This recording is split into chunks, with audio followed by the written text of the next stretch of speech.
बकुळा आणि श्यामनं शेवंताबाई सातारकर तमाशा मंडळ सोडलं आणि पंढरीनाथाची पकड सर्वार्थानं घट्ट झाली. गल्ल्याचा पैसा आणि तमाशातली माणसं त्याला मालकी हक्काची वाटायला लागली. पैसा निर्जीव असतो, ज्याच्या हातात असतो त्याच्या मालकीचा असतो, पण माणसांना मन असतं. चाकरी करतात म्हणून मन त्यांनी मालकांच्या हवाली केलेलं असतं असं काही नाही. बकुळा तमाशातून गेल्याचा राग पंढरीनाथनं सर्वांवरच काढायला सुरुवात केली. त्याला वाटलं होतं की श्याम घाबरून पळून जाईल, बकुळा एकटी पडेल. पण श्यामच्या मागे बकुळा गेली. पंढरीनाथाचं काळीच तोडवत गेली, त्याला जखमी करत गेली. याची त्याला चीड आली. जिच्यासाठी घरदार सोडलं, संपत्ती सोडली, मानसन्मान सोडला, जमीन जुमला सोडला, तिने त्याला कसपटासारखी वागणूक दिली. जिव्हारी झाल्या जखमेनं तो मनस्वी दुखावला आणि ताळतंत्र सोडून तमाशात नाचणाऱ्या पोरींवर राग काढायला लागला. ताराच्या हातरुणात शिरला, तिने बोंब ठोकली. हिरा नागपूरकर्णीची चेष्टा करायला गेला, तिने आई बहीण काढली. सरला येवलेकर्णीला इशारा केला, तिने चप्पल दाखवली. एक ना दोन. तमाशा मंडळ म्हणजे कुटुंब, एखाद्या यंत्रासारखं कामकाज. यंत्राचा साधा स्क्रू नसला तरी थडथड होणार, बंद पाडणार. शेवंताबाई सातारकर मंडळाची तीच अवस्था झाली. दुखावलेली माणसं मनापासून काम करत नव्हती, त्यामुळे तमाशाचं काम मनापासून होत नव्हतं. टाळ्या मिळत नव्हत्या, फेटे उडत नव्हते, दौलतजादा होत नव्हती, गर्दीही जमत नव्हती. पंढरीनाथची चिडचिड वाढली होती. शेवंताबाईचं तोंड सुटलं होतं. त्यात त्यांच्या उतारवयाचाही दोष होताच. सुरुवातीला जयसिंगरावावरचा राग म्हणून अतृप्त शरीर त्यांनी पंढरीनाथाच्या स्वाधीन केलं, पण शरीरालाही वयाची मर्यादा असते. भावना आणि तारुण्य यांचं नातं जुळतंच असं नाही. पंढरीनाथाला देताना सुरुवातीला जो आनंद होत होता, तो आनंद आता शरीराला मानवत नव्हता, त्यामुळे दोघातलं अंतर वाढत होतं. बकुळा गेली, रक्ताचं माणूस गेलं, त्याचं दुःख होतंच. शिवाय हा प्रपंच कोणासाठी, कशासाठी ही यातायात? शिवाय यातून पदरात काय पडणार? हा पंढरीनाथ शेवटपर्यंत साथ देईल हे कशावरनं? पंढरीनाथाच्या रोज येणाऱ्या तक्रारी, या सगळ्या प्रश्नांनी शेवंताबाई बेजार होत होत्या.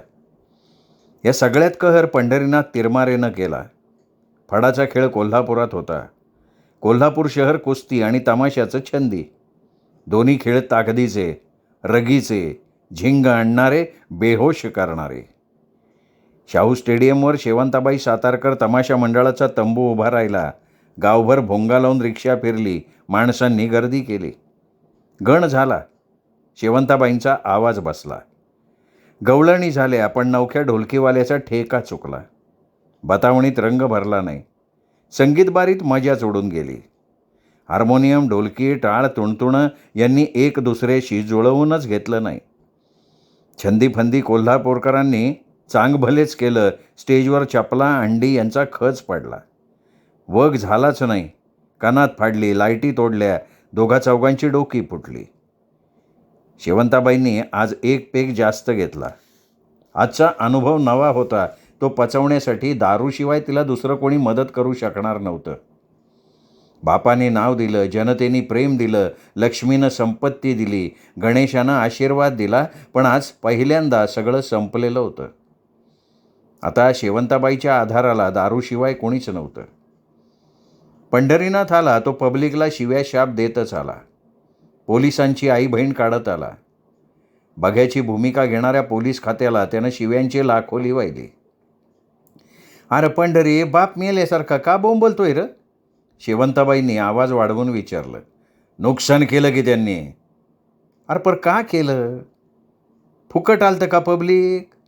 त्यांनी तिकीट काढलं होतं, पैका मोजला होता, पुरेपूर दामाचं काम मिळालं नाही म्हणून इस्कोट केला. त्यांचं काय चुकलं बाबा? शेवंताबाईंनी सवाल केला. आम्ही काय करायला पाहिलं होतं मग? तुम्ही नाचायला पाहिलं होतं का? पंढरी, आता तूच नाचायचा बाकी राहिलायस. तुझ्या सगळ्या कला बघितल्या, आता नाच बाबा, कर मनासारखं. हे बघ, तुझ्यावानी तमासगीर नाही हा पंढरी. हा पंढरी नगराध्यक्षाचा पोरगा आहे. मग झक मार की तिथं बापाच्या घरी, इथं कशाला राहिला? शेवंताबाईच्या पोटातली दारू बोलायला लागली. वाटुळं केलं माझ्या फाडाचं, पोरगी घालवली, ढोलकीवाला गेला, आज तमाशाचा इसकोड झाला. जा चल, काळं कर चल. शेवंताबाई बडबडायला लागली तसा पंढरीचा तोल सुटला. त्याने अस्सल गावरान शिव्या घातल्या आणि म्हणाला, भावाने तू किती लायकीची मला माहिती नाही का? तुला काय वाटलं हा पंढरी तुझ्यावर फिदा झालाय वय?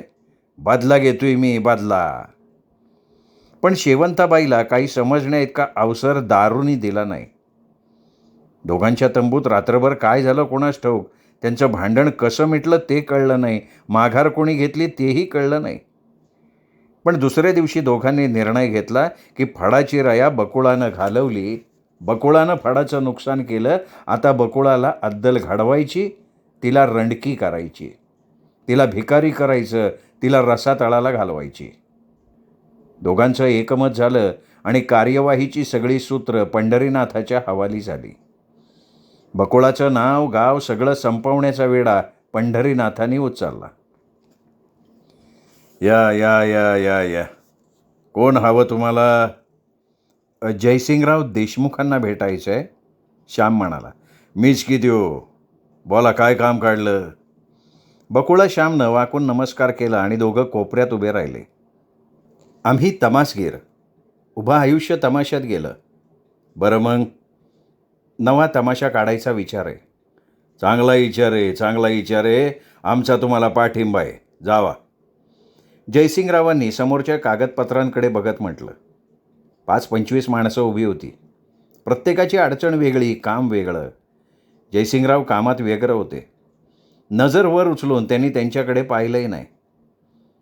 आम्हाला कोरडा पाठिंबा न गय, बकुळा अशी बोलली आणि जयसिंगरावांनी वर बघितलं. दोघांनी एकाच वेळी एक दुसऱ्याकडे पाहिलं. चारी डोळे एक दुसऱ्याशी बोलत राहिले.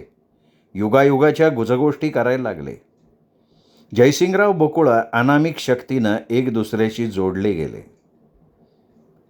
साहेब, आम्हाला फडासाठी पैसा हवाय, कर्ज म्हणून. श्यामच्या वाक्यानं ते दोघं भानावर आले. तुम्ही सगळेजण जरा बाहेर जा. जयसिंगरावांनी इतरांना आदेश दिला. सगळी माणसं बाहेर गेली.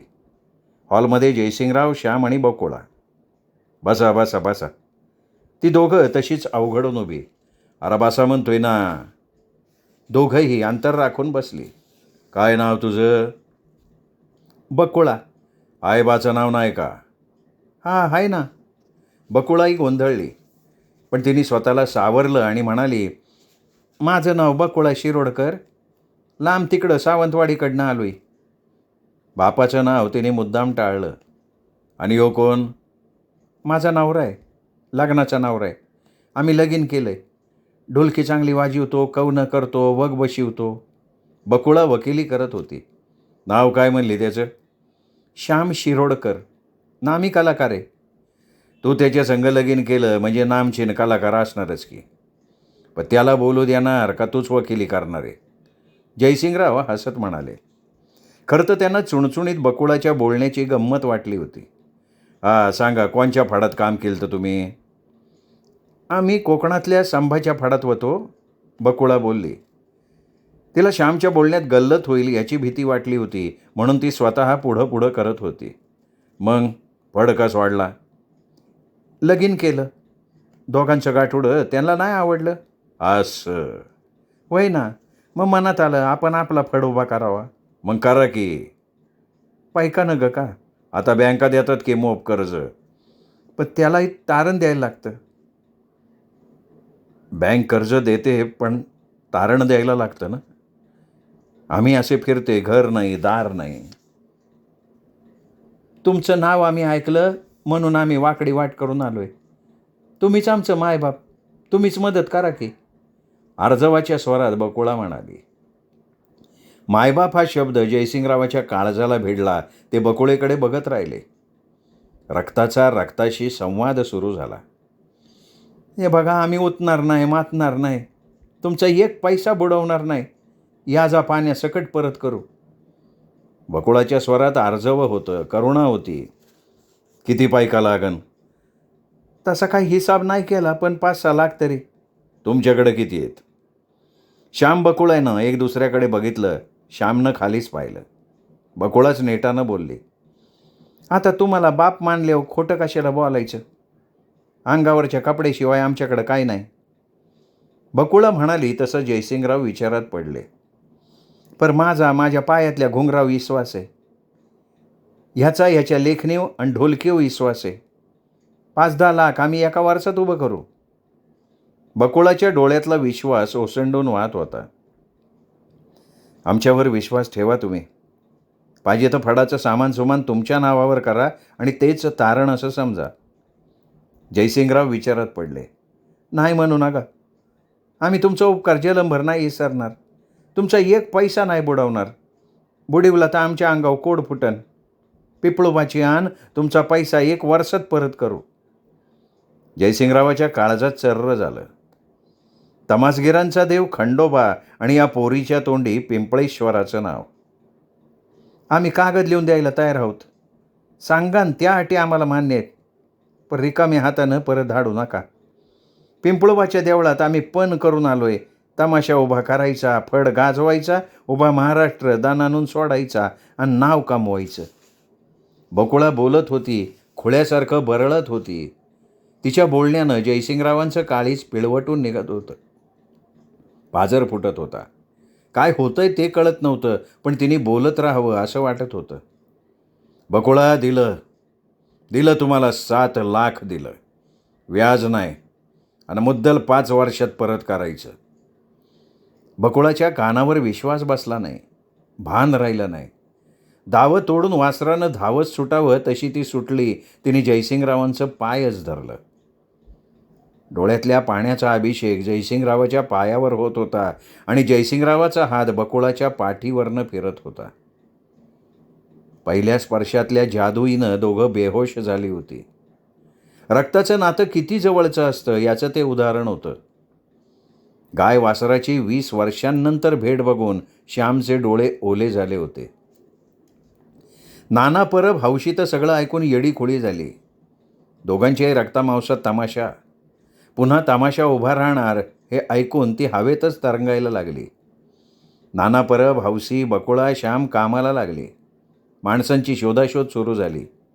वाईत बावधन नाक्यावर 2 सुरते मिळाले. पांडू वाईकर, धोंडू खुडे. दोघं तयारीचे. उभं आयुष्य काळूबाळूच्या फडात गेलं, पण अलीकडे दोघांनीही तो फड सोडला होता. बसूनच होते. दोघांचा करार झाला. कोल्हापूरहून 4 माणसं आली. अशी माणसं गोळा होता होता 60-70 माणसं गोळा झाली आणि अचानक एक दिवशी गणपत आला. का हो गणपतराव, काय येणं केलं? किरडी उचलली त्या पंढरीची, भाड्या माझ्याच हातरूनच शिरला. गणपत रागाच्या भरात बोलला. बकुळानं विषय अधिक वाढवला नाही. तुला आमचा पत्त्या कोणी दिला? अगं, हा गणपत 12 गावचं पाणी प्यायलेलं आहे. मग यांना माहिती बघ श्यामरावांना. 12 गावचं पाणी प्यायलेलो आहे आपण. मला कळतं राहणार आहे वय. अगं बकुळे, तमाशा म्हणजे माझं जीनं. तमाशा सोडून घरी राहिलो तर तरणी पोरं चोची मारून मारून माझं लचकं तोडतीन. मला घे तुझ्या तमाशात. पैसा न ग, अडका न ग, पोटाला दिशीन त्याच्यावर मी काम करीन. गणपतनी आपली व्यथा सांगितली. गणपतराव, तुझी आम्हाला गरजच आहे. आई देत होती तेवढं पैसे देईन. आजपासनं तालमीला उभं राहा. बकुळाच्या बोलण्यानं गणपतचे डोळे पाण्याने भरले. माणसं जमत गेली. तालमी रंगायला लागल्या. आता गरज होती नाच्या पोरींची. 5-6 तरण्या-ताठ्या पोरींची आवश्यकता होती आणि गंमत अशी की 5 पोरी भल्या सकाळी हजर. बकुळाला धक्का बसला. हिरा, तारा, सखू, रोशन, जया दारात. अगं तुम्ही? बकुळाला बोलणं सुचेना. बया, तुझा तमाशा उभा राहतोय कळलं. आलो की आम्ही. अगं पर आय काय म्हणन? आई काय म्हणायला शुद्धीत असती कुठं ती? बकुळा गप झाली. बकुळा, आम्ही फडात नाचतो. आम्हाला आबरू नाही वय. मेला पंढरी. रोज एकीच्या मागं लागतोय ग. सोडला फड आणि आलो तुझ्याकडं. तारानं खरं खरं कारण सांगितलं. अगं पर आय म्हणन पोरीने दावा साधला. बकुळानं काळजीनं म्हटलं. तसा श्याम भडकला. आईला तसं बोलायला पैसे मोजायला लागतात का? म्हणाली तर म्हणू दे. तमाशातल्या नाच्या म्हणजे दावणीचं जनावर आहे का? वळू पोचलाय तिने. आता जे काय होईल ते तिचं तिने फेडावं. बकुळा काहीच बोलली नाही. सोनगावच्या माळावर भल्या मोठ्या शेडमध्ये तालमी चालू होत्या. श्याम जातीनं तालमी घेत होत्या. गण बसवून झाला होता. गवळणीचं काम चालू होतं. बतावणी नव्या रंगाची नव्या ढंगाची बसवलेली होती. खास खमंग इरसाल लावण्यांना चाली लावल्या होत्या. वगाचं पाठांतर सुरू होतं. वग श्यामच्या मर्जीनुसार ऐतिहासिक बसवला होता. हिंदवी स्वराज्य संस्थापक छत्रपती शिवाजी महाराज. जयसिंगराव कार्यमालकासारखे वावरत होते. संध्याकाळी 5 वाजता त्यांची जीप माळावर शेडमध्ये येई. ते तालमी बघत, सूचना करत, हवं नको ते बघत, भोजन व्यवस्था चोख ठेवत. 2 नव्या लेलँड ट्रकची ऑर्डर दिली होती. नव्या कानातीचं काम चालू झालं होतं. पेंटर धनराज जगताप, मोहन, श्रीनिवास, साईनाथ रात्रंदिवस पडदे रंगवत होते. सर्व प्रकारची वाद्य कधीच दाखल झाली होती. हार्मोनियम, 2 ढोलक्या, डब, तुणतुणं, ड्रम, क्लॅरोनेट, टाळ, हलगी, डमरू सगळ्या नव्या वस्तू हजर होत्या. रात्रीचा दिवस झाला होता. सर्वांकडे प्रचंड उत्साह होता, आवड होती, ईर्ष्या होती. त्यामुळे तालमीत पात्र भन्नाट बोलायला लागली होती. वाद्य खणाणत होती. घुंगरू तासनतास वाजत होते. कुणीही दमत नव्हतं, थकत नव्हतं. बकुळा, श्याम, शिरोडकर तमाशा मंडळ प्रत्येकाच्या घरचं कार्य झालं होतं, स्वतःचं कार्य झालं होतं, आपलं कार्य झालं होतं. जाधव नाट्य संसारातून वगाची कापडं आणली. रंगभूषेची जबाबदारी दिलीप बुतकरांनी स्वीकारली.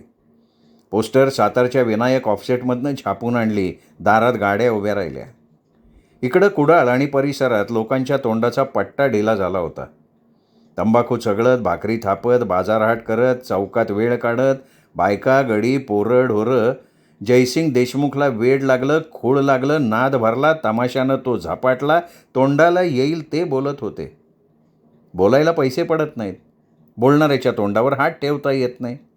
त्यामुळं बॉम्बला रे बॉम्बला, चुना घालून बॉम्बला असं म्हणत जयसिंगराव कानावर हात ठेवून गप्प होते. उलट अलीकडे ते दिवस रात्र माळावरच वावरत होते. सारी तयारी मनासारखी झाल्यावर त्यांनी बकुळाला जवळ बोलवलं. बकुळा, तयारी झाली?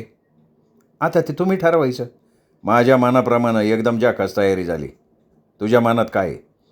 तुमच्या मनात आहे तेच माझ्या मनात आहे. मग कधी उडवायचं बार? बकुळा गप्प झाली. मला वाटतं पहिला खेळ साताऱ्यात शाहूकाला मंदिरात लावू. बकुळा गप्प. बघ, तुझ्या मनाप्रमाणे कर, माझी ना नाही. कोल्हापुरात खेळ लावायचा असला तरी लाव. एक विनंती करू का? आता कसली विनंती करती? दसरा जवळ आलाय. वय की? दसऱ्याला कुडाळची जत्रा, पिंपळुबाची जत्रा. वय. दसऱ्याला कुडाळात पहिला खेळ लावला तर? जयसिंगरावाचं डोळंच पाणावलं. बकुळा, एक विचारू? आता परवानगी घेऊनच विचारलं पाहिजे का? पिंपळुबा कुडाळचा देव, त्याच्यावर एवढी भक्ती का धावतीस? बकुळा सावध झाली.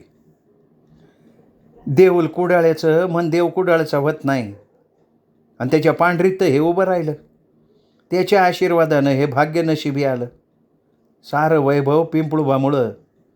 त्याच्या दारात खेळ लावला तर? कर कर, तुझ्या मनासारखं कर. तुमच्या मनात काय आहे खरं खरं सांगा. अगं, माझ्या मनातलं तर तूच बोलली. लाख मोलाचं बोलली. आता कामाला लागा. पोस्टर लावा, भोंगा फिरवा. मी पेपरवाले विलास माने, चंद्रकांत देवरुखकर सगळ्याला बोलवतो. बातमी फोटोची व्यवस्था करतो. टी व्हीवाल्या डोंगऱ्याला बी बोलवतो. जंगे बार उडवू, उभा महाराष्ट्र हल्ला पाहिलं. जयसिंगरावांना बाळसं आलं होतं. काय करू आणि काय नको असं झालं होतं. कुठंही कशातही काहीही कमी पडू नये म्हणून ते धावाधाव करत होते. पळापळ चालली होती. पाय जमिनीवर ठरत नव्हता. उद्या दसरा, उद्या पहिला खेळ. बकुळा श्यामला बिलगली. तिचं सारं शरीर थरथर कापत होतं. काय झालं बकुळा? मला भ्या वाटते. कशाचं? उद्या पहिला खेळ. खेळ रंगल नवं. श्री पिंपळेश्वराला काळजी. तू कशाला घाबरतीयस? माझा सारा विश्वास पिंपळोबावर आहे म्हणा, तरी बी भ्या वाटते हो. घाबरू नको, सगळं बैजवार होईल. देवाच्या रूपानं जयसिंगवार आलं म्हणून हे दिस आलं. बकुळा, उद्या त्यांना तू त्यांची पोरगी आहेस हे कळलं तर? कोण बोलल? फाडात मी समद्यांना बजावून ठेवलंय. दोघं गप्प झाले. दोघंही तसे धास्तावलेले होते. श्याम, अरे मी पहिल्यांदा कुडाळला आले ना, तेव्हा देवाचं दर्शन घेऊन बापाचा बदला घ्यायचा पण केला होता. पण देवाच्या मनात वेगळंच होतं. ज्याचा बदला घ्यायचा तोच देव झाला की र. बकुळा, हे जीवन असंच असतं. मनात एक असतं, घडतं वेगळं. आता हेच बघ ना, तुझ्या आईने, शेवंताबाईंनी ऐन तारुण्यातली 20 वर्ष स्वतःला सावरलं आणि उतारवयात तोल सुटलाच त्यांचा. देवासारख्या माणसापासून दुरावली ती. श्याम, आईचं चुकलंच ना? नाही, तसंही नाही म्हणता येणार. ती दैवाधीन. दैवाने खेळ मांडला तसं घडलं. आपण सुद्धा शेवटी दैवाधीनच की. तरी बी आईनं थोडं मनाला सावरलं पाहिलं होतं. जयसिंगरावांना आईचा त्याग बघून लय वाढ वाटलं असतं. हे बघ, झालं ते झालं. श्यामनं विषय तोडायचा प्रयत्न केला, पण बकुळाच्या डोळ्यासमोर आई आणि जयसिंगरावांची मूर्ती उभी राहिली. श्याम, माझ्या मनात राहून राहून एक येतंय. काय ते? जयसिंगराव एवढ्या मोकळ्या मनाचं, गुणी, मग आईला त्याने दगा का दिला? आईला ते का नाही भेटले? तुला सांगितलं ना मी, आपण सगळे दैवाधीन. दैव खेळ मांडेल तसं त्या खेळात कठपुतळी बाहुलीसारखं आपण सहभागी व्हायचं. श्यामनी विषय टाळला, पण बकुळा खूप वेळ विचार करत होती. जयसिंगरावांनी आईला दगा का दिला? पण तिला उत्तर सापडत नव्हतं. गणपत पाठोपाठ हिरा, तारा, सखू, रोशन, जया गेल्याचं कळलं तसा पंढरीनाथ उडाला. तो थैथै नाचत शेवंताबाईकडे गेला. शेवंताबाई पानाला चुना लावत होती. पंढरीनाथ आला तोच बोंबाबोंब करत, हातपाय आपटत, आदळापट करत, आजाऱ्यासारखा बरळत. गेल्या गेल्या त्या रांडा, गेल्या त्याने दागा दिला. काय झालं पंढरी? शांतपणे शेवंताबाईंनी विचारलं. लावा, पानाला चुना लावत बसा तुम्ही. मग काय तुझ्या मनगटाला लावू का? शेवंताबाईचं हे वाक्य ऐकून पंढरीनाथ आणखीनच भडकला. तेवढंच बाकी. सारा इस्कोट झाला. आता मनगटावर चुना लावून बॉम्ब लायचं बाकी राहिले. अरे असं झालं तरी काय? तो गणप्या गेल्या, त्याच्या मागे हिरी, तारी एकदम 5 जणी गेल्या. पंढरीनाथ तापात बरळावं तसं बरळला. मग त्यात एवढा आरडाओरड करायचं कारण काय? शेवंताबाईच्या या प्रश्नानं पंढरीनाथाला आश्चर्य वाटलं. अगं, पोरी गेल्या तरी आरडायचं नाही वय. ते कधीतरी होणारच होतं. तुला रोज नवी पोरगी पाहिजे ना? मग आबरूदार पोरी कशाला राहत्या तिथं? शेवंताबाईंनी फणा काढला. खरं ते बोलल्या. पंढरीनाथ तोंडात मारल्यासारखा गप्प झाला. मी मेली का रं? कशाला त्या पोरींच्या मागं लागला तू? शेवंताबाईंनी मागचा पुढचा विचार न करता डायरेक्ट प्रश्न केला. चिपाडातनं रस नाही निघत. पंढरीनाथ बेशरमासारखा बोलला. म्हणून कांड खायला गेला वय? आता गेलं की कांड. खा मोळ्या त्यावी, त्यापी तुला चालतील म्हणा. तुम्ही आले त्याच लायकीचा. शेवंता, आरडायचं काम नाही. मेले त्या गणपतला तू सोडला नाही. माणूस आहेस का जनावर आहेस? शेवंताबाई खरं ते बोलली. पंढरीनाथाचं थोबाड बंद झालं तसं शेवंताबाईचं तोंड ढिलं झालं. तुझ्या पायात बकुळा गेली, श्याम गेला, एक एक करता माणसं गेली. बकुळानं तमाशा उभा केलाय म्हणून गेली ती. तुला कोणी सांगितलं? साताऱ्यात पोस्टर लागल्यात. काय म्हणतो? शेवंताबाईला आनंदाचं भरतं झालं. वय लागल्यात पोस्टर. फडाचं नाव काय ठेवलंय तिने? आनंदाच्या भरात तिने विचारलं. बकुळा श्याम शिरोडकर तमाशा मंडळ. पोरीनं नाव राखलं आईचं, पण माझं घालवलं ना. पंढरी, तू तुझ्या हातानं तुझं नाव घालवलंय. मेल्या पोरी वाईट नजर ठेवली त्याचं पांग फेडतोय, दुसरं काय? मी एकटाच फेडतोय. आणि तुझं काय? तमाशातली माणसं गेली, आता कानात लावून बस. शेवंताबाईचं तोंड बंद झालं. पंढरीनाथाचं खोटं नव्हतं. माणसं पांगली, खेळ रंगाना, वग पाडायला लागला, नाचकाम वटना. एवढा मोठा बारदाना उसास द्यायला लागला. खर्चाचा जमा खर्च जमेना, ताळमेळ बसेना. शेवंताबाई गप झाली तसा पंढरीनाथ तिच्याजवळ जाऊन बसला. बकुळामुळं हे सगळं घडलंय. तिने टिचून तुझ्या नाकावर फड उभा केलाय, तळातनं नाक कापलंय. पर मी म्हणते एवढा पायका तिने आणला कुठनं? गाठला असेल कोणीतरी बुवा. पंढरी. शेवंताबाईला पंढरीचं बोलणं चांगलं झोंबलं. किती झालं तरी बकुळा मुलगी होती तिची. पंढरी, तोंड हाय म्हणून वाजवू नको. तू काय बी म्हण, पण पोरीने तुझ्या उकडी केली. शेवंताबाई बोलली नाही, पण तिने मान्य केलं. पंढरीनाथ बेरकी. त्यांनी ठरवलं ताणून तुटेल, ताणून उपयोगाचं नाही. शेवंताबाईला विश्वासात घ्यायचं, काम साधायचं. शेवंत, बकुळासंग वाईट वागलो, चुकलंच माझं. पाहिजे तर चपलेनं मार, हो नाही करणार. पण मी म्हणतो, बकुळा माझं भांडण तिने आई संग दुश्मनी का साधायची? जन्म दिला, लहानाचं मोठं केलं, आयुष्यातली 20 वर्ष तपस्व्यासारखी काढली. कोणासाठी? बकुळासाठीच ना. त्याचं का ती पांग फेडती, माणसं पळवती, फड उभा करती? फड उभा करायला ना नाही, फड उभा राहिल्यानं आईचं नावच वाढन. लोक म्हणणारच ना, शेवंता सातारकर्णीची लेक. पण हिनी चोरासारखी माणसं पळवली, नावामागं शिरोड कर लावलं. मग आईनं बापाचं नाव लावून उभं आयुष्य काढलं. ही झाली शिरोडकर. पंढरीनाथाच्या बोलण्याचा असर शेवंताबाईवर होतच होता. काय कापायची काय असल्या कारटेला. आईच्या नावाची लाज वाटली म्हणून नावापुढे शिरोडकर लावलंय तिनं. शेवंताबाई पंढरीनाथाच्या आहारी गेली. वैर पंढरी, माझ्या मनाला लय लागलं बघ. तुझ्या पारच माझ्या काळजाला लय दुःख झालंय. अगं उभं आयुष्य तू जाळलं, आणि आता सुखानं मारायचं ती ही पोरगी इरोदी. आई इरोदी पोरगी, आईची दुश्मन पोरगी, आईची वैरी. बकुळा अशी नव्हती र पंढरी. वती नव्हती. विचार करून आता काय हाताला लागणार आहे? गाळच लागणार. कशाला डोसकं दुखवत बसायचं? आता तिने वैर पेरलंय तर आपण हात बांधून तिच्याजवळ जायचं का? याचा विचार करायला पाहिजे. तुझ्या मनात असेल तर तू बी जा, शेवटी रक्ताची आहेस तू. तू जा. समधी गेली तरी ही शेवंताबाई जाणार नाही. येळ आली तर ईश खाईन, हिरी तेवढी टाकीन, पण नाक घासणार नाही. शेवंत, अगं मी तुला बरं मरू देईल. सगळ्यांनी सोडलं तरी हा पंढरी तुला काही सोडणार नाही. उभी हयात मी तुला सांभाळन. पंढरीनाथाच्या बोलण्यानं शेवंताबाई सुखावली. पंढरीनाथानं तिचा चेहरा वाचला आणि हातपाय पसरायला सुरुवात केली. साखर पेरणी सुरू झाली. उभी हयात तुझी संगत सोडणार नाही आणि त्या बकोळाची दांडगाई बी सहन करणार नाही. काय वाटतंय तिला? आम्ही काय मेले आईचं दूध प्यायलोय?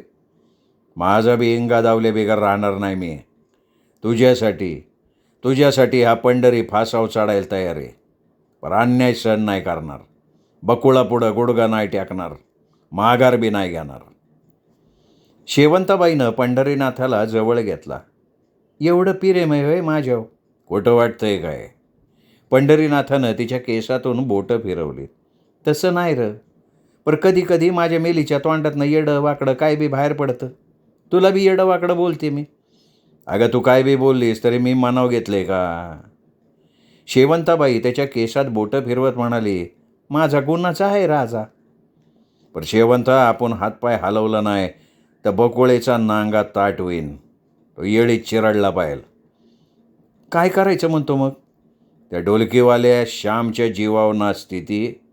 त्या श्यामला शेंगा दावायचा, त्याचा माजच जिरवायचा. म्हणजे नेमकं काय करणार? काय करायचं ते मी बघतो. तू नुसतं गुमान पडून राहायचं काम कर. हा श्रोते हो, हा होता आजचा भाग जगन्नाथ शिंदे लिखित घुंगरू या कादंबरीचा. या पुढची गोष्ट उद्या ऐकूयात दीपक रेगे कथाकथन चॅनलवर. नमस्कार.